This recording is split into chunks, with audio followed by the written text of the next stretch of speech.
to finally got the code.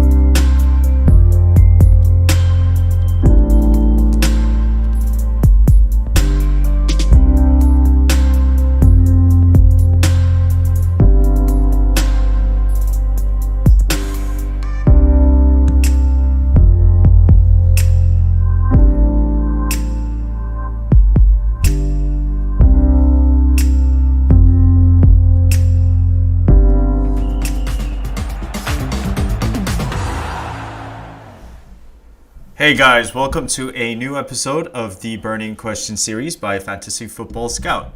In this series, Harry and I, Sonaldo, talk about the key hot topics for the week.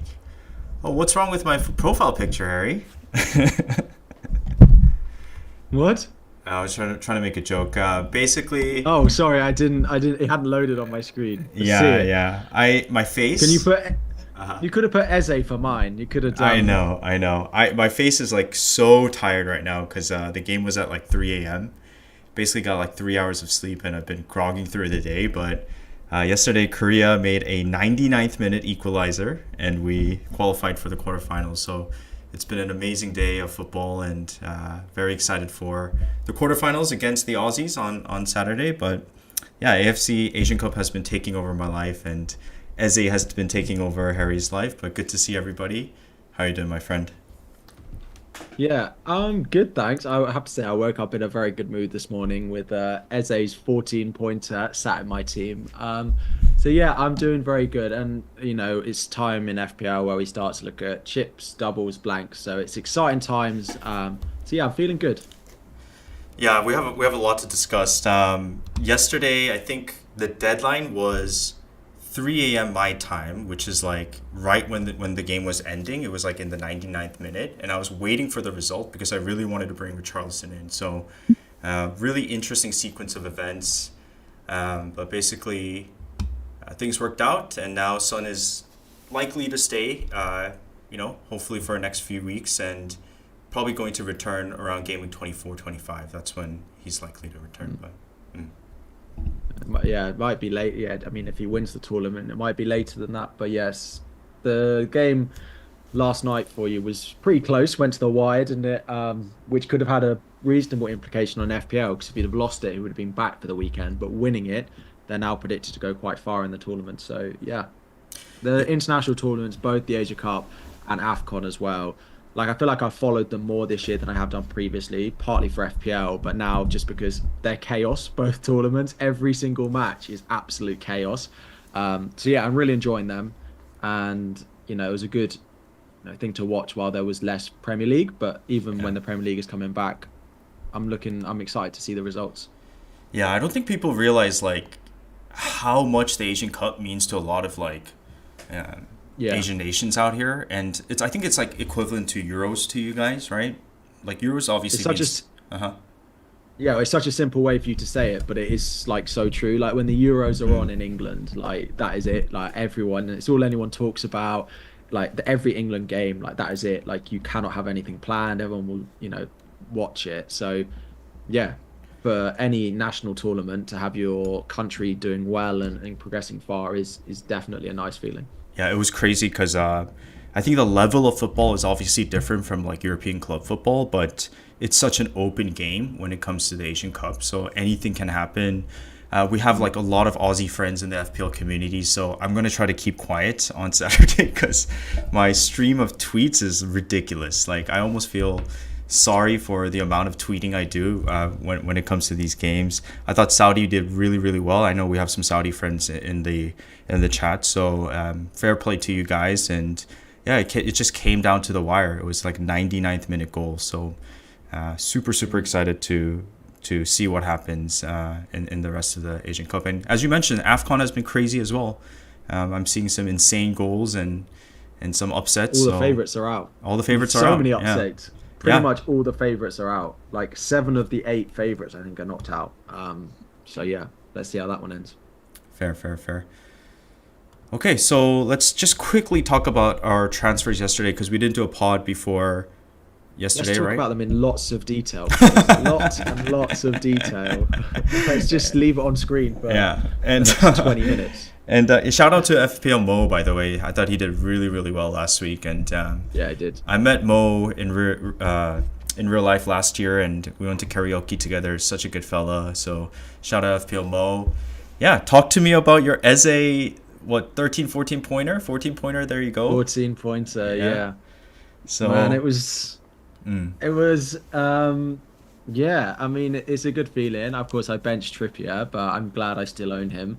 7 points for him. But yeah, the Eze 14 pointer, it filled a few gaps for me. Had a great fixture this week, and in theory he's benchable in the next two, whether he's injured or not. And then um yeah, the fixture in game week 26 was the other one. He's got Burnley at home that week. And just generally, mm-hmm, the fixtures going forward for Palace until like game week 32, which is probably when I'll be wildcarding anyway, mm-hmm. are just so good. Like the only difficult real game, they've got Spurs away in there, and then they've got Newcastle at home. But I don't necessarily have to play him in those games because he's cheap. So he sets me up really nicely. And like we just saw what Crystal Palace look like when Eze and Elise are both fit. Yeah. Like we just saw it again last night. And they've been so bad for probably the past couple of months that this game was really, really important to them. And them two both coming back, being available for that game, just felt like Palace really needed a result in that game. Yeah. So yeah, it plugged a few gaps. It helped with the money. He played in 26, which was the other thing. The other three I almost went for were Jota, Bernardo Silva, and Richarlison. Mm-hmm. Bernardo Silva, I just worried about the positioning a little bit and just like 60th minute subs and stuff like that. Jota doesn't have the double confirmed yet, which is completely bizarre to me if they're going to announce it that they haven't done it yet. Mm-hmm. And then Richarlison, of course, just blanks in 26. So, and he gives me more of a benching headache than Eze did. So, yeah. I mean, I planned to bench him this weekend and it would have been simple, but after 14, I'm not sure I can. Yeah, I mean it's a great transfer. I think credit to you because he must be a super differential, right? Yeah, like 1.5% owned in the top 100k. And he's also like coming straight back from injury, so it's not like a full confident type of transfer. It's like you're also taking that risk. So I think you well deserved points is what I want to tell you. And yeah, you're killing it, dude. You're almost there, top 10k already. But right before the chat, we were talking about like now this is the chip season. Now this is where we can make up rank. And I thought Harry made a good point off camera where he thinks that even players in the 500 to like plus K range can still break their way into our goal of like top 100k, top 50k, top 10k, right? So this is where it all begins in terms of planning and hopefully executing. So yeah, well done to you, Harry. Well, very, very good transfer. Yeah, as I said, like it might seem like a lot, but there's like 90 points between 500k and the top 10k, Mm-hmm. which you might think 90 points is a lot, but there's still like 15 game weeks left, right? So it's only like 5 points a week, and with a triple captain or a bench boost, it's not 5 points a week because you could make 20 of them up, 30 of them up in 1 week alone with a chip. So as long as you smash your chips, Yeah. that's 4 weeks where you're going to do well. So although you might look at 500k, 600k and think, yeah, maybe I can't do it. It is possible. There are people who are sat outside the top 500k now who will finish in the top 10k. There will be someone who does it. So Yeah. even at 140 for you, it's definitely a possibility. Yeah, for sure. Yeah, in terms of also, yeah, I like the fact that you still have Trippier. Well done. I think Newcastle two wins in a row now, and Yeah. feel like the fixtures from 23 are so good. I'm very excited to own Gordon here on out. So hopefully Trippier comes out and does well. Mohammed is thanking you for bringing in Eze. For me, I ended up bringing Richarlison in yesterday. It was also like also it's a very tough balancing act to be fully engaged in a football match, and then also think about FPL deadline when this like it's a deadline that sort of matters at the same time. It was like almost impossible to juggle both because I was just like too focused and emotionally tied to this Korea game that I didn't have enough time to like last minute think about my team. But I knew the transfers I wanted to bring in were Salah to either Jota or Richarlison. I think Jota makes more sort of long term planning sense, just because I am very short on funds overall, and it's tough for me to get to 5 or 6 doublers without a hit, or unless I just bring in Jota now. That's kind of like the simplified version of my decision making. And I don't want to talk about my team too much, but I thought there were points to be had in the next few game weeks with Richarlison, and I really like the captaincy shout this week. So that's kind of why I went for it. And very happy to own him all the way to game week 29. Even if Son returns very soon, I'm okay with it because I think he'll continue to start. It's just when Son comes, there's less minutes for more players that are coming back, including Madison, Solomon and all those, Sar and all those guys. So, yeah, I'm excited to own Richarlison. Yeah, we spoke about it, just talking about the doublers that you mentioned. Like, just to, I suppose, to create discussion, you trying to get to 6 doublers and one of them not being Tony feels like a lot. Like the thought of having, triple Liverpool, like you've already got double Spurs, you've got Palmer in there as well, you've got Charlie Taylor in there as well. Like we're at the point in the season where I feel like we can't just get blinded and blinkered by one game week. Like people will look at 25 when it comes around and think, oh, I need to add more Liverpool, and they will do that. And then 26 will roll around and you'll have an issue. Like every player, almost every player apart from Man City played twice in 25 plus 26. So adding lots of doublers is great if it doesn't impact you in 26, but there's only 1 week between them. So it's difficult to do, which is part of the reason I didn't want to commit to Richarlison, because, if I want to go heavy on Liverpool, then I can do that now because I'm slightly less locked in. But I think I'll own a maximum of 2 Liverpool, I think, going into 25. Yeah, I mean, that's sort of music to my ears because I already have Porro, Richarlison, Palmer, Trent. That's 4 players blanking in 26 already, right? And I'm also trying to bring in potentially 2 more by game week 24, hopefully, which essentially means, I'm going to need 1 or 2 transfers to exit them out and have probably at least 10, but hopefully 11 players without it taking a hit in 26. But again, I feel like 26 is also a very pivoting week in order to plan for 29. So we will talk about it as we get into it. Yeah, I mean, the annoying thing is going into 26, we won't know the cup results because the cup is between 26 and 27. We're going to do chip strategy and stuff today, but we won't know the 29 blanks until 3 game weeks before, which doesn't leave very many transfers to maneuver to it. So, yeah. Okay, there's a lot of good questions that we'll get to at the end. Just on Walker, I mean, people are talking about Walker. You think he's out for a while? Like, his drama stuff is pretty insane, I don't think he's out for a while. So for anyone unaware, there are rumours that Kyle Walker is not starting for Manchester City today, which came about yesterday evening. I think I wouldn't worry if I owned him. Like, it is what it is for 1 week. I still think he's a good pick going forward. Yeah. Yeah. Okay.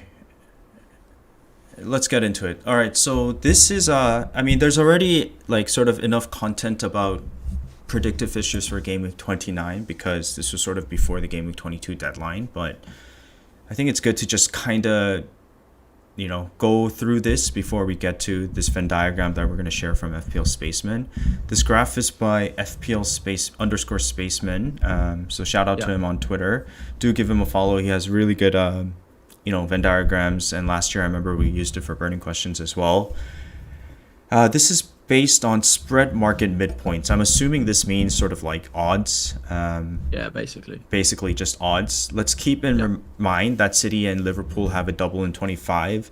Liverpool double still unannounced. I think. Are you getting a little worried about that, Harry, or is it fine? I mean, am I worried? No, because I only own Trent. So if it doesn't happen, I'd actually quite like it not to happen. But it's crazy for it not to happen. Yeah, like it still is crazy.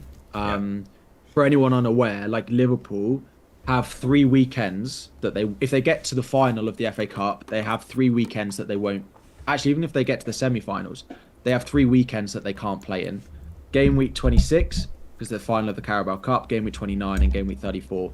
They have three free midweeks, game week 25, game week 34, and game week 37.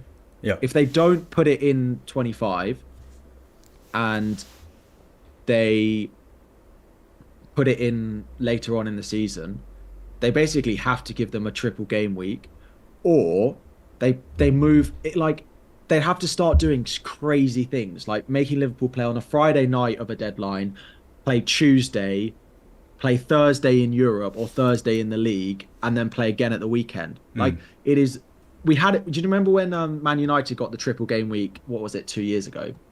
That was the same situation, but they just messed it up. They just didn't put features in where they should do. But last year they did the right thing. They brought the United game forward when they were in the cup final because they had this congestion. So do I think it will happen? Yes. Do I think it's very strange that it hasn't been announced yet? Also, yes. Like, what are they waiting for? They have it in their written rules that they want to give fans 4 weeks notice. 4 weeks, okay. And it is now 3 weeks away when that fixture would go. So, like, what are they waiting for? Like, why wasn't it announced on Monday? Like, when Liverpool got to the cup final and then went through in the cup, like, what are they waiting for? That's my concern. I don't care whether it happens or not. Yeah. Because I only own Trent. Yeah. And I didn't go Jota. But I just don't get what, like, maybe it will come this week. If it doesn't come by Friday, well, I think we can discount it happening, and a bizarre decision if it doesn't. But anyway. Well, if it doesn't come by this Friday, just completely discount it from happening. Well, then they're giving it like a 2 weeks notice. And the fans, like, why? It's complicated. Yeah. Yeah. Good point. Trophy, good to see you in the chat. By the way, guys, give Trophy a follow on Twitter as well.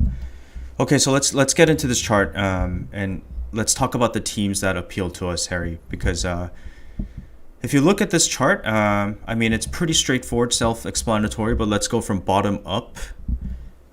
Fulham, Tottenham, Burnley, Brentford, 100% they will have a fixture in Game Week 29. So reassuring for Richarlison fans and potentially those that might be interested in bringing in Son or another Tottenham asset, that after they blank in 26, they do have solid run all the way through. So that's one to keep in mind. That next up is Luton, Nottingham Forest. About a 34% chance that they blank, and we can kind of assume Luton will have a fixture in 29 if this is the percentage, but really I'm not that too keen on their assets because defensively speaking, they have, iffy fixtures. Maybe 24, I think they have Sheffield, then a very difficult double, then a blank in 26, not great fixtures in 27, 28, 29. So I'm not sure why people are hyping up Doty. Do you know the reason for this, Harry? Well, I mean, he's on all set pieces. He's very attacking. He took the corner, which was the fourth goal for Luton last night, and he didn't get the assist for it, which I was surprised by. Forest at home in Game Week 29. If that fixture goes ahead, he'll be one of the players we all buy. He'll be on every free hit. If free hit 29, if you free hit it. If you don't free hit, everyone will be buying Alfie Doty for Nottingham Forest at home in the blank. So I can get it. I didn't want to do it because the double in 25 stinks and blanks in 26. So I'd rather other doublers. But when Game Week 29 comes around, if they get that fixture, of course, there are permutations for it, right? Luton have to lose to City and Forest have to lose to Man United. If both of those things happen, I think he'll be really popular. I think Adebayo will be really popular. They showed last night what they're capable of doing. Adebayo is listed as a midfielder though, right? Not a defender. No, forward. Oh, forward. Okay. But he's 4.9. I scored a hat-trick last night, so... Yeah. So, I get it. I think this is a bit early to be buying him. There was 1 week where they had Burnley at home, which was another buy opportunity. If you didn't buy him then, it's probably not worth it until after the 26 blank now. Okay, and then moving up, we've got the main issue because of the replay. It's a West Ham, Aston Villa, Arsenal, Chelsea. Essentially, that 3 days before the Game Week 24 deadline, we basically have Chelsea and Aston Villa playing the replay, right? So If Chelsea do win, then Chelsea and Arsenal will blank in 29. If Aston Villa do win, West Ham and Aston Villa will blank in 29. So this is the key one that we're all waiting for. Then there's Manchester United and Sheffield. About a 64% chance that the United Villa fixture is a blank in 29. And then the rest, I think, is like almost likely that they're going to blank. So the key ones would be your EZE in Crystal Palace and Elise. There's Newcastle, Solanke and Bournemouth, Liverpool players, Manchester City players, Everton, Pickford the GOAT, and then Brighton. So like there's still a decent chunk of blanks in 29 coming your way. Yeah. So again, this is just based on odds. These games still have to be played out, but the key one would be 3 days before the Saturday game week 24 deadline, we will know who plays in blanks in 29 between West Ham, Aston Villa, Arsenal, Chelsea, which is key. Yeah. Okay. Yeah. This is a thing. Like, I think there'll be 4 fixtures in game week 29. The 2 at the bottom, one of Chelsea, Villa, and then one of Man United and the Luton Forest games. Because of the way the draw has happened, I just don't see upsets across the others very much. So predicting 4 fixtures in that week, you have to think about a free hit, and I don't think you need to decide yet for the free hit. I think going into game week 24 after the replay, you should have a pretty good idea of your chip strategy. Yeah. But I think going into game week 27 is when you should know your chip strategy. Yeah. Once those next round of the cup, because like it's the FA Cup, right? Things happen. Like Blackburn at home to Newcastle, like could beat them. Like it could happen. Like Liverpool could lose to Watford or Southampton. Like it's unlikely. Statistically, it's unlikely, but it's possible. Yeah.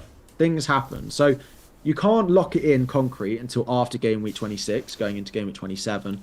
But going into game week 24, you should have a reasonable idea. Yeah. Does anybody know the score for the Japan game right now? I'm just like genuinely curious. It was 1-0. Really? Already? Wow. Yeah, 1-0 Japan at halftime. And shout out to any Australian fans in the chat. We will see you Saturday. And may the best team win. Okay, so let's go after. So now that we've assessed sort of what's going on in 29, I think a couple, maybe 1 or 2 game weeks ago when we were potting, we sort of said let's divide it into here till 29 and then 30 to the rest of the season as sort of 2 big picture points. Again, this will change drastically if suddenly a earlier wildcard comes to play and chip strategy changes. But this is sort of like how are we going to navigate without a wildcard, without a free hit from here till 29 is sort of what we're going to try to tackle on here. So this is a fantastic Venn diagram by, again, FPL Spaceman. His predictions come from Planet FPL pod. Shout out James. And also FPL team. Shout out Peter, right? So the way we're going to approach this is to sort of simplify by this Venn diagram and then like actually talk about the fixtures involved in this Venn diagram. So like we're implementing the fixture difficulty afterwards. So one thing that should be noted is that this Venn diagram is based on Chelsea winning against Villa. So if Villa beat Chelsea, losing, right? So if Chelsea do win, then Chelsea would be out of this Venn diagram. They're not involved here because they blank in 26 and 29. And then Arsenal would swap places with West Ham and Villa, correct? Villa. Okay, cool. Yeah. So from here, I think first thing we should look at is Brentford, and we'll discuss the Tony thing because I think we both have sort of differing opinions on Tony. If you look at the very, very middle of the Venn diagram, you can see that Brentford have a double in 25, play in 26, and play in 29. So they have it all, right? Issue for me is that they play City in 23, then their double in 25 is Liverpool and City, before Chelsea in 27 and Arsenal in 28. Now, granted, it solves the having a player for 26 and 29. I think that's really a big factor as well. But there's also very few spots for the attacking 3, right? We're gonna have Holland, or Alvarez for right now. Then there's Watkins, there's Solanke, potentially massive Darwin transfers for game week 25. Maybe some people go Solanke to Darwin, and then you could go Darwin to Tony after when they blank in 26, when Darwin blanks in 26. Some people might go Solanke to Darwin and go back to Solanke, for example. I don't know, right? So, yeah, talk to me about why you're thinking about potentially bringing in Tony, because the fixtures don't scream points to me. I mean, what I would say is like, I suppose you reading out the fixtures, like you just leave out the good ones, right? Like 24 he plays Wolves, right? 26 he plays West Ham, and 29 he's already guaranteed to play Burnley. Double in 25, it's not great, right? It's not. It's Liverpool at home, City away. But if Brentford are going to score at all in those games, like you just expect Tony to be involved. He then plays in 26 as well. So yes, yes, you might buy. Sorry, yes, you might buy Darwin, but then Darwin's going to give you an issue in 26. So he works well if you're definitely not going to free hit in 29, which is why I say going into 24, 25, you need to have a reasonable understanding of what your chip strategy is, because it does impact whether you buy someone like Tony or maybe you buy someone like Darwin. Because Darwin is a better option if you don't necessarily have to, if you don't need him in 29, for example. But if you're going to play all the way through, buying someone like Tony just sets you up so well. Just so well. And like, he played in Gameweek 21. He scored once in a 5-goal game and got a yellow card and still got 3 bonus points. Like, that is just what he does. He's such a good FPL asset. So I would be very, very surprised if I don't buy him in Gameweek 24 for that Wolves away fixture. And if Solanke is likely to blank in 29, like, Solanke's fixtures also are mixed, right? It is mixed. In 25 they have Newcastle away, 26 they have City at home, and then from 27 it does get nicer. But if he blanks in 29, then it's not as nice. So my plan is Solanke up to Tony. Do you sacrifice any spots for bringing in Tony? Because Tony is 8 million, right? So you'd have Holland, Watkins 8 point something, and then Tony 8, which is not cheap, right? Yeah, I mean, at the moment, the sacrifice is Salah, right? Okay. And the sacrifice is Salah, and then the sacrifice is Son. It's not being able to get to those two. Yeah. So why I asked that is my value is not even good enough to afford him, even without Salah, because of Trent. But Go ahead. But again, it's like I went Eze. Oh, okay. If I went Richarlison in that spot, I'm left with nothing in the bank. So Right. like any price rises, I'd be locked out now. Right. Okay. And So now I do really like Tony. I know the double sucks, but if I told you that Tony got 1 return in the double, Liverpool at home, City away, would you be that surprised if he got a return? fair play. Okay, but And a return easily turns into a 10-pointer with bonus and a second game just being a blank. So okay, so let's if we work our way backwards, who are your predicted doublers in 25? Tony. well, Tony, Trent, Foden, Haaland, and probably another Liverpool attacker. Which is who? Either Jota, right? Jota so who are Darwin. you gonna replace for Jota? It may be Saka, it may be Palmer. Yeah, so I see. I mean, it would probably be Palmer yeah. if Chelsea win. Yeah, If because Chelsea I don't lose, think. then I have to. Yeah. Interesting. But Darwin makes a lot more sense because I could go like Watkins to Darwin. But again, that's why it depends on the like Chelsea result, because if Watkins is going to play in 29 and Chelsea are going to blank, then selling Palmer is selling Palmer or Saka is much easier. But if Watkins is going to blank, then Watkins to Darwin is a much easier move. Wow, so you're just gonna let go of Watkins for 26, 27, 28? I mean, he could come back, but it's Luton away, Spurs at home, like blank. Like he could come back in 26. I haven't necessarily thought about that, but I need to see that Chelsea result before I decide what to do, and it will depend on Salah as well, right? Okay. So you're kind of okay with the hokey cokey forward spot between 25 to 26, I 24 am to because I don't 26. Yeah. I am because I don't necessarily need my transfers on other stuff right now because again, like I will go back to it, but Eze was the better long-term decision for my team. Richarlison felt better short-term, but it did give me that issue in 26, whereas Eze, I now have the flexibility. Yeah. I now only have three players that are blanking in 26. So I could buy one, add an extra Liverpool, and it's only one transfer again to get down to three, and I have a full 11 for game week 26. So just because of the little amount of blankers I have, Yeah. then but like Liverpool might not double. Yeah, Like it Liverpool just might might not, not happen. that also makes my decision making easier. But if they do double, it is Brentford and Luton. Granted, over the season, Brentford have had very, very good XGC, but I think over the past couple of 6 or 7 game weeks, they've definitely moved down. 6 game weeks, they've definitely moved Yeah. down. Luton, top 5 defensively worst team. So there's points to be had here too, right? Like you can't just like forego the fact that a triple up on Jota, TAA, and Darren might do a lot of damage.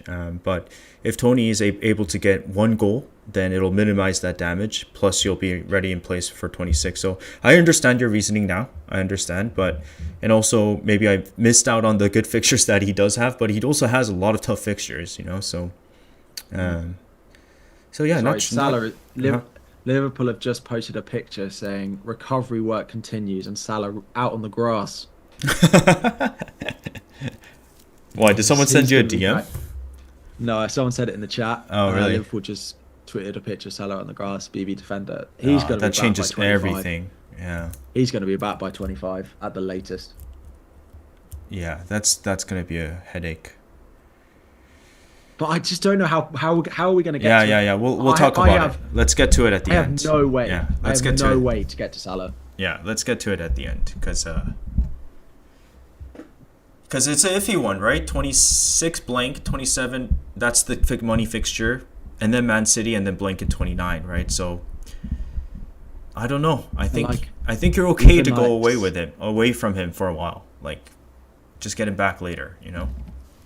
But even like City at home, like if they I win know. that, like they could win the league if they win that game. Yeah.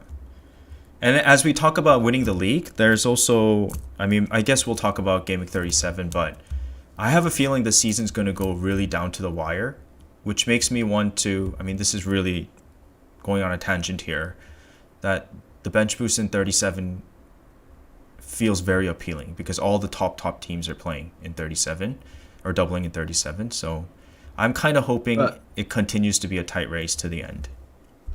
but But the issue with that tangent is there. you don't want the good teams doubling for a bench boost. You want the teams that fill your bench to double, right? Like I can fill my starting 11 with players from Liverpool, City, Chelsea, Arsenal that are going to double in 37. But I can't afford a bench full of City, Arsenal, Liverpool, Chelsea players as well. I need to have my bench full of, cheaper players from like Palace, etc. But they're not going to double. So that's why the bench boost in 37 naturally actually doesn't work because the players that are cheap that I'd fill my bench with aren't necessarily going to double in 37. Okay, fair point.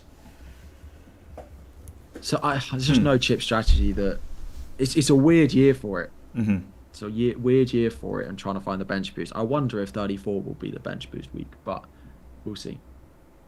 Because 34 has really weak teams doubling, you're saying it's more So viable? 34 is the other way around, Yeah, right? other way So around. you have your top teams with a single game week, but you don't want to bench your Haalands, your Salahs, your Palmers, your Sakas, Mm-hmm. and it has the weaker teams in theory with a double game week. So, yeah. Okay. Okay. But it's hard to plan for a 34 bench boost. Like the chip strategy to do a 34 bench boost is weird. But It's weird. Yeah. yeah, That is a very it's good point. possible. Something It's possible. new I picked up. Okay, here we go. Next teams are Arsenal, Fulham, Burnley, and Nottingham Forest in that bottom square-ish. Yeah. Again, Arsenal can move to the left, and West Ham and Aston Villa could move into the middle, depending on this Chelsea and Aston Villa fixture. But if this remains the same, then for sure Arsenal have, you know, fixtures all the way through 29. Granted, no double, but continuous fixtures. Fixtures quite solid. I think the money games are West Ham in 24. West Ham top four, bottom four XGC this season. Still really bad defensive team so far in the past few game weeks. Burnley in 25. Sheffield 27. Brentford 28. Yeah. And then a fixture in 29. So actually a really, really good run for Arsenal as well. We saw Saka get on the board once again. Yeah, what are your thoughts here? Just before we do that, we always forget to plug stuff. So if you could like the stream, there are 500 of you watching and only 9 likes on the stream. So if you could like and make sure you're subscribed as well, that would be great. Yeah. The more I look at this, the more I think I can't look at 29 yet. Like I can't buy players for 29 yet, because just wait the for only player I can't look at 29 until after 26. Because I'm not buying more Arsenal, because I already have double Arsenal, and I'm not going to go tripling up on them anytime soon. The only player that's useful for 29 that I might buy is Brentford, and that's Tony. It's the only one. So as much as I'm looking at 29, thinking about my chip strategy, I can have it in my mind, but it doesn't change the players I want to buy at the moment, because you can't. Because there's only one team who fit 26, 25, 26 and 29, and that's Brentford. It's the only team that you can buy from if you want to plan for all 3 of those weeks. Which is why Tony just fits the bill. But yeah, so I think a lot of us are looking at 29 and thinking we need to think about it, and we do. We need to be aware of it, but it's not much we can do about it right now. Okay, fair. Any other teams you want to mention here? I don't know. What do you think? Like, what's your plan with your team? Like, when you're making your transfers at the moment, like, what are you thinking about? Are you still focused on 25 only? Sounds like you're really focused on I think it's really hard. Like, even if you want to perfectly plan for 29, it comes to a very limited pool of assets, such as your EZEs and your Tonys, right? And even if you try to work backwards, it's not easy. So like what I mean by that, work backwards from 29, like all the permutations and scenarios, and let's say like a tree of like, if this happens, this happens. And if I try to work backwards from 26, it's very difficult. If I try to plan on, all right, how many players do I want from game week 25 double? Like initial thought was, I want 3 City, 3 Liverpool. Okay, how am I going to get there in the next few game weeks? Oh, okay, if I do get up to 4, 5, 6 doublers in 25, then I have a huge headache for 26, 27. So I don't think, I think hits might be not flying, but there might be hits along the way. And I think you just have to plan enough, but also be able to adjust as we go. So that's kind of where, like, I felt peace in bringing in Richarlison, because I'm bringing in another blanker in 26, but I'm also having 2 free transfers at the back, in my back pocket, while also realizing I have a great captaincy shout this week and some fixtures to attack in the immediate run. So, yeah, I think you're right. It's really, really difficult to perfectly plan all the way to 29, especially as you mentioned. Still 24 replay has to happen for Villa and Chelsea, and who knows what upsets there might be, right? So. Yeah, so it's worth talking about the free hit in both 26 and in 29. First of all, like lots of comments in the chat being like, I can get to like 8 players out in 29. The free hit players won't beat me by that much. That's true, but the value of playing your free hit in 29 is not just about the points you score in 29. So in 29, I can pick the perfect 11, right? You might have 8 or 9. I can get to 8 or 9, but one of them's Charlie Taylor. Like, the others are not always perfect, and I can free hit in 29 and buy the perfect on paper 11. The other thing is to get to that 8 or 9, my transfer in 27, 28, and 29 has to be buying players that play in game week 29. I cannot do anything else. But if I free hit 29, I can do what I want in those weeks. And afterwards, right? In game week 30, my team is not filled with players from those teams. I can just keep rolling and keep moving. So the value of a free hit 29 is not just the points you score in 29. It is about the transfers and what you can do with your team in the build up to it and the flexibility afterwards. Because if you don't free hit 29, you're going to wildcard in 30 or 31, almost guaranteed. But if you free hit 29, it gives you flexibility before and after to play your wildcard when you want. So I don't think I'll free hit 29, but I don't hate it at all. And I think it's underplayed the value of free hitting that big blank. People say, oh, it never works. No one ever scores that many points on their free hit. They might not. They'll do better around it. They'll do better around it. Good points. And just to piggyback off what you said, is the only comparable chip from a certain week to a certain week the triple captainship? Like the rest has a lot of permutations around it, right? Like using a BB in 30. Yeah, in theory, bench boost is slightly comparable, but again, like it has other impacts, right? Because if you wildcard you're bringing in players for a bench boost, then you don't have as much budget to spend on your starting 11. Like it isn't comparable. Because like people have already played their bench boost, might have scored less on their bench boost than I'll score on my bench boost in the double, but they can then wildcard into a starting 11 and not have to worry about their bench. So triple captain is the only one that's really comparable. I agree. Nice.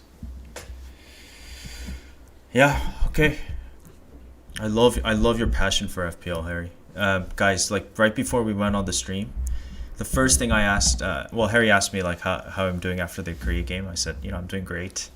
I said, hey, how's life? The only thing he talks about is EZE. So just goes to show how much he loves FPL. Poor guy. So, guys, support the guy. He's FPL obsessed to say the least. It's just one of those things that I don't feel like I'd had like a big haul. And I know people say like I'm boring, like I pick boring players, and that's absolutely fine. Like I often have a very template team, and it's the first time in a while, like maybe the first time all season, that I've had a real player that is. I look at every single point and think that has done wonders for my rank. Yeah. So it was just a feel good moment. Everyone needs hauls like that occasionally, and it just reminds me like you can play FPL with EO and picking the like optimal player every week, but sometimes football is just played on grass. It's played on grass. Sometimes, yeah. I mean, it could have gone horribly wrong, and then I've sat here thinking I should have done the optimal thing again. I should have been boring, but yeah, it is what it is. It's a nice feeling. Yeah, I mean, those comments are not the best to hear, but I think we both. To be honest, I don't hate it. Like my team is template. I'd be lying if I said it wasn't true. So I'm not going to sit here and lie about it. Because the template often does well, right? But it reminded me that sometimes you need to do things different. Yeah, but it's also about timing and like knowing who to bench, and yes, definitely luck is a lot of factor, but I think you're very good at timing your picks really well. So, template, but at least you're proving it through your ranks. So, yeah, is Harry the best FPL manager? Do you think you're the best FPL manager, my friend? No, definitely not. Definitely not. Okay, cool. Let's. More. Have we got more? I think that's good. Okay, I think that's good. Teams. Yeah, before we get to our teams, I think we should just pick apart this Venn diagram again by FPL Spaceman, FPL_Spaceman on Twitter, and this is just honestly, I don't even know if it's okay to show this right now because this could change so easily, right? There's so much that can change, but I think I just wanted to share this because if you look at it carefully, you can see the doubling teams in Game Week 34 being sort of the weaker teams where, as you mentioned now, that these are the teams you want to have for bench boost. And then game week 37 is where all the big teams are. I was also like kind of looking at like the fixtures from 30 to 37, 38 for the big teams on the right. And some of these teams have really, really good fixtures. Like Liverpool from 30 to 34, great fixtures. City 32, 33, great fixture. 35, great fixture. Yep. Newcastle 2. Tottenham have an interesting run from 30 to 32, but then not so great run from 34 to 36 before a double in 37. So, you know, maybe Son could be a play and he can play against any top team, even if the fixtures are difficult on the run, right? So Villa, mixed bag. So a lot of interesting things to come when the wildcard comes. And yeah, as we mentioned, 30 doesn't have to be exactly when you wildcard. Granted, if you dead end your team into 29, maybe you need to like get out of it somehow. But 30, 31, 32 are all in the span of 1 week as well. So there's a lot to uncover by the time that comes. But again, I just feel like we're getting way too ahead of ourselves, and I don't think we need to plan that far ahead. Maybe if you've already used your wildcard, you should start thinking about it. But I'm assuming most of us haven't. Yeah, so just on that, if you've already played your wild card, you almost have to free hit 29. Like, because if you otherwise you're going to be bringing in players for a blank week and then you're stuck with them for the rest of the season. You are best off free hitting game week 29. This graph, although it's not confirmed, is so interesting and so important. And the reason for it is it just highlights that it is different teams that are going to do 29, 34, 37. Like no teams. There's not a single team at the moment that do all three, right? The double 34, double 37 and play 29. And there's very few teams that do two. Yeah. And the only big interaction there is 29 to 37. And that's not even the interaction you want because they're miles apart from each other. So if there was a big interaction between 29 to 34, then maybe that would be interesting because at the moment that's only Chelsea if Chelsea lose. If there was a bigger interaction between 34 and 37, then that would be interesting. The only big overlap we have is 29 to 37. And that's not even, like, that's no use to us. So this just highlights why the chip strategy is different this year to previous years because you don't have to, like, you have to have different players for the 34 and 37 doubles. Like, you can't, normally what we do is we'd wildcard 31 and buy everyone that doubles twice. You just can't do it. You can't do it this year.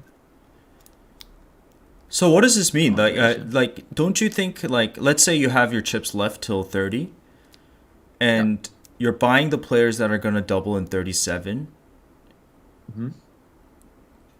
I mean, so I was thinking you free hit in 34, and you still have these players, and then you bring in these fillers for the bench and double in bench boost in 37. That was my way of thinking about it. But then, as you mentioned, it's hard to fill 15 spots with these expensive players.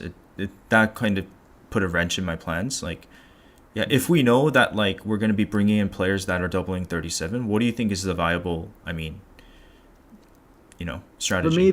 For me that I put out, shameless plug, I put out a chip strategy video this morning on YouTube where I have graphics and stuff where I talk about it. But for me, there are two real chip strategies that we can play, like two that really work.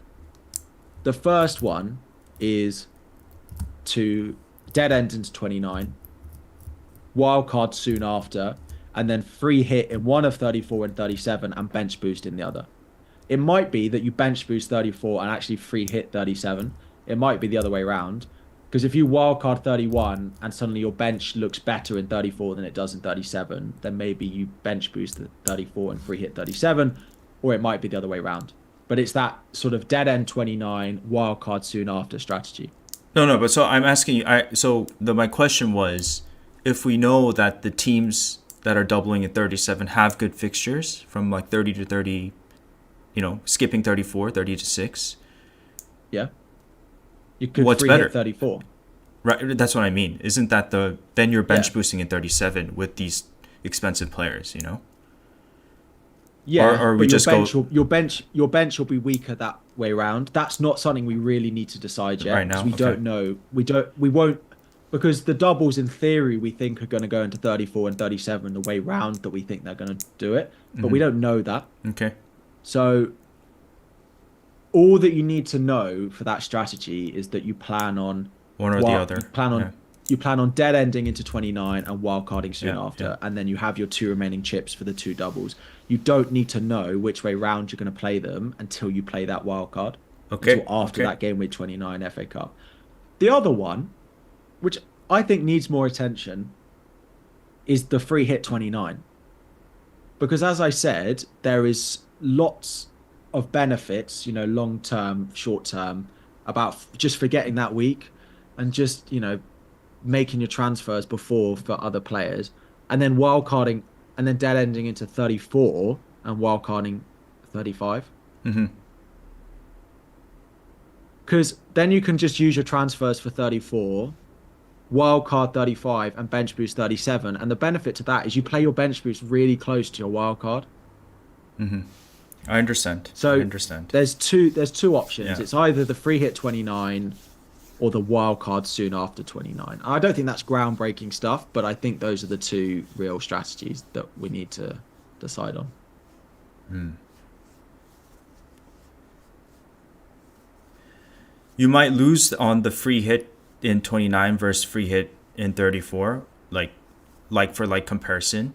Like the free hit in 34 might be Yeah, better, but yeah, as you mentioned, the other surrounding transfers and yeah, navigating the other fixtures surrounding the gaming 29 might be worth it to just go crazy and wildcard 35 and bench boost 37 essentially. yeah, Mm. yeah. Very interesting. Anyways, we'll have more of that to discuss as the weeks go. Shall we Yeah, get to the teams? yeah.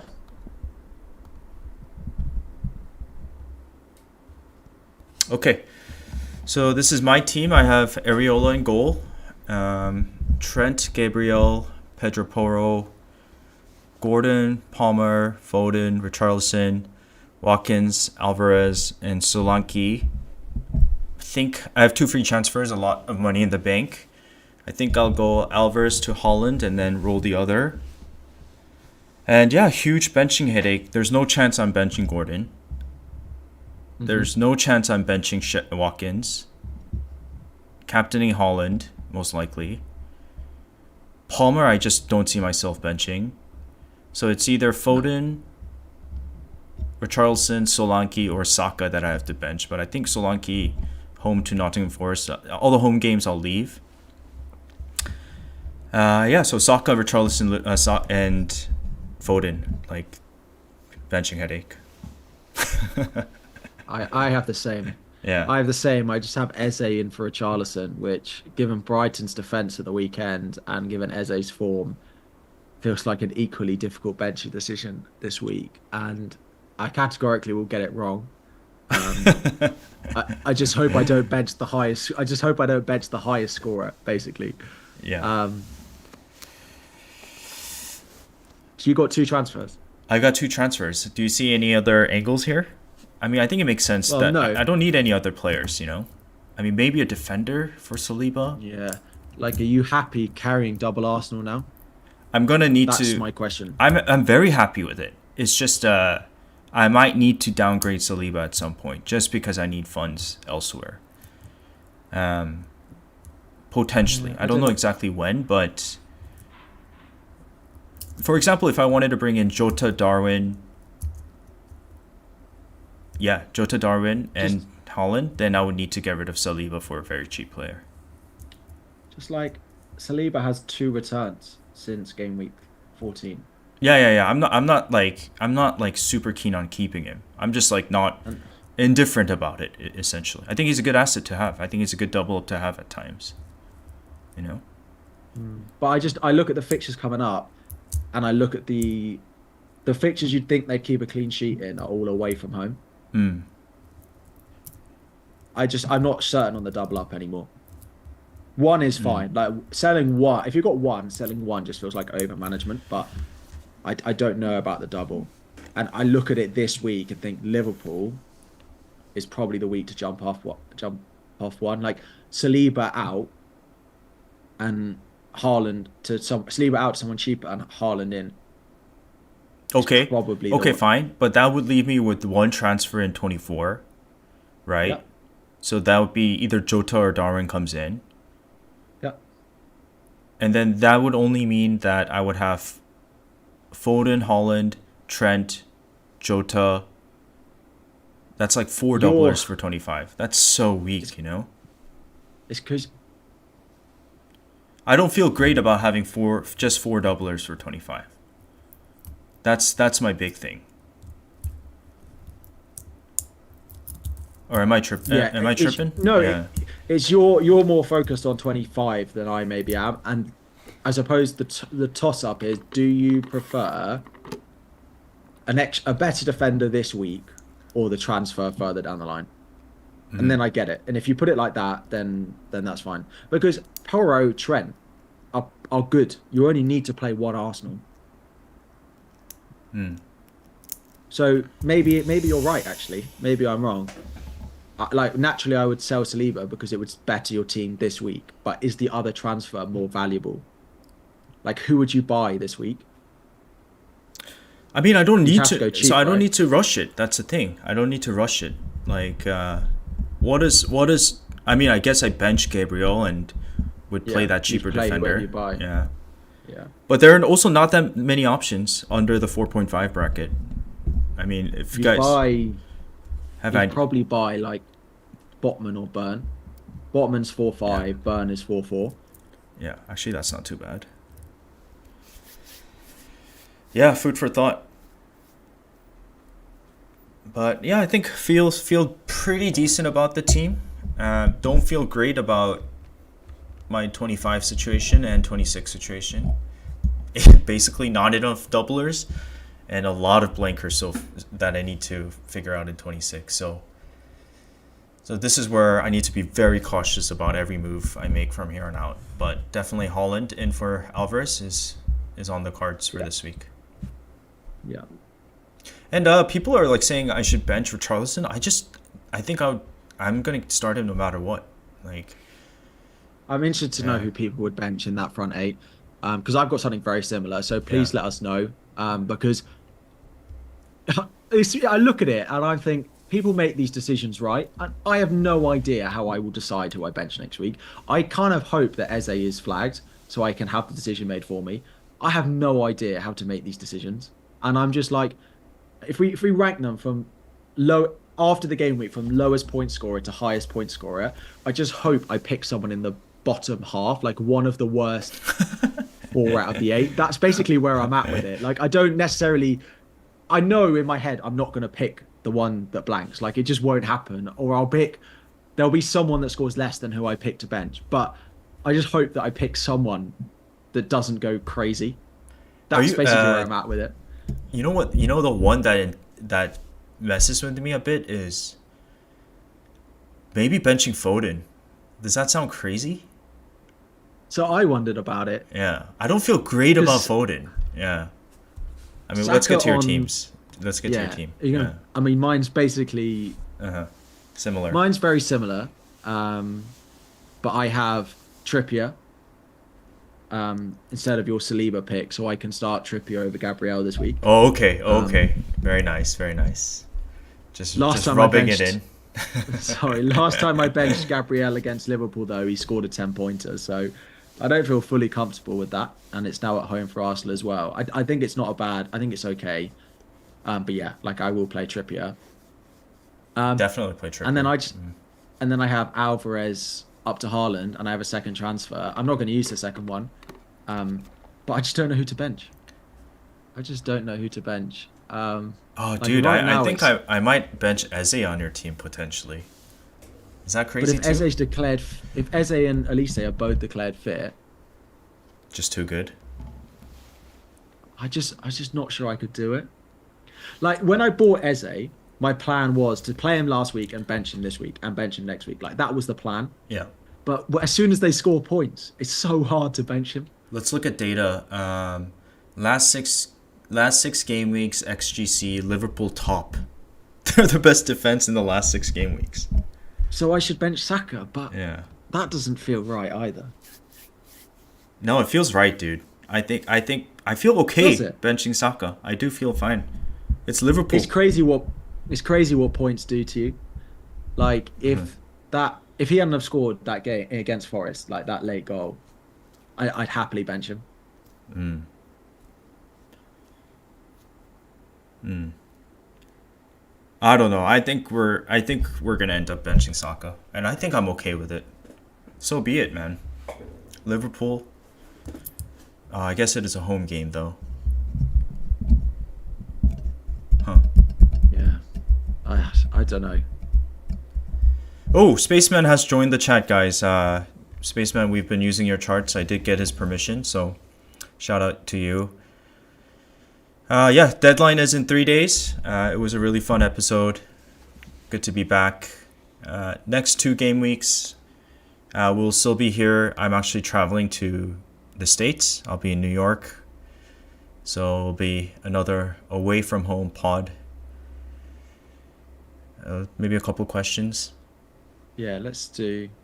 The other one is just to mention is Gordon. I quite like Gordon. I'm happy I own Gordon Yeah. because he'll be playing up front against Luton if Isaac. It doesn't sound like Isaac's gonna be back for the weekend. I'd be surprised, but I'm Yeah. happy that I've held him. The stars Suddenly are. look at triple New. Yeah. Suddenly look, I've got triple Newcastle and think, hang on, how did this happen? No, no, we want to get ahead of the curve, and the stars are aligning. I mean, they look good. Gordon is as dangerous as ever. Granted, he does come off, which is annoying. Almiron had a fantastic, off the bench game as well. I saw the extended highlights, so yeah, excited about owning Gordon. Really, yeah, no, me too. Really interesting comments on Saka. Nandish saying, Harry, did I see Jesus and Saka swapping positions? So I didn't watch the whole game, but I did tune in a few times, and Saka was very central. And I tweeted that, a shot went by the post, and he took it from a really central position. And I did notice it, and I didn't know whether, it was just when I tuned in, he happened to be there. But I might do a bit more digging into the heat maps. That's a really, interesting point, Nandish, about whether it actually, did it happen a lot? Because I watched a lot of the Villa game. My girlfriend is a Forest fan and was not happy with them losing, so we had to change match that we were watching. But if he's playing more central last night, is it a swap? Is it a change? Because we know they had to change something up, and maybe that was it. Let me see his average position. Yeah, it's definitely more central than it was. I mean, it's still quite a lot of right, but still, that's much more central than I feel like it used to have been. Interesting. What? By the way, but question for you. Just on Holland, if he comes off and plays 30 minutes off the bench, still a priority transfer in? If Haaland gets minutes tonight, I'm sure I'll buy him. Yeah, I agree. It's too risky not to go with him. It's too The scary not to issue go is, with him. yeah, yeah. I agree. I can't. I don't think I can do it. The annoying thing is it's Monday night, isn't it? The Yeah. game is Monday night, so Pep's press conference on Friday will. Yeah. Yeah. Ooh, sorry, I was playing with my pen. Apologies, Daniel. I thought it was me. I didn't. I'm not playing with a I pen, have I'm I playing have with a like little thing. so I pod from 2 You've got a locations. clicky pen. Yeah, this is just like the really bad mic I have that picks up all the sound from the room. So I'm used to my really good mic. Mm. One thing, just a footballing comment. I mean, we're going, maybe we should end it, but so yesterday, the penalty shootout for the Asian Cup was a stark reminder to all of us football fans that I wouldn't want to wish a penalty shootout to my worst enemies when it matters. I hate watching it. When it I matters. hate watching it. Ah, I nearly had a breakdown. It was so intense. I forget how intense Yeah. it is, And Yeah. the highs and lows of a penalty shootout. Oh my goodness. Yeah. It's horrible. Derek, sorry, I know you've asked this a lot of time. I will answer it. Do we know why Stupinan was subbed at half-time last night? We don't. I presumed it was tactical, but we don't have an update there. I presumed it was tactical, but we don't know. Yeah, the Haaland price rise last night was interesting. As if he went up in price last night. I was But trying to ignore it. I was trying to ignore it, but I mean, I'm with you guys. Like, I don't understand. Yeah, Price I change just don't makes get no it. sense. It's really, really damn annoying. I'm with you guys. It's so annoying. But part of me thinks it's like a marketing thing, maybe. Like, part of me thinks it's like, you know, Yeah, I just don't know. I just don't yeah. know what happened. I thought he might go up tonight, to be honest. I thought after that City game, as soon as he came through unscathed, then he'd go up. But I was surprised it was last night. Like going up is like, okay, the random going up is annoying, but going up I understand, but he never dropped. That's what Dropped pisses me once. off. Yeah, yeah. That's what pisses me off. It's like guys, we need some help, Towers. Like we need some price drops, especially for low budget value managers like me this Yeah. season. You know, Your team value, I you need it. definitely I need like a you point need 0.8 it. drop. You know, and he freaking rose out of the dark. It's so annoying. Yeah. Yeah. Anyways, Cool. okay, cool. Please do like the stream. Please do subscribe to FFScout. Do join the FFScout website. The articles are really, really good. And support FPL Harry and his channel. And good luck this week, and we will see you next week. Thanks, everyone.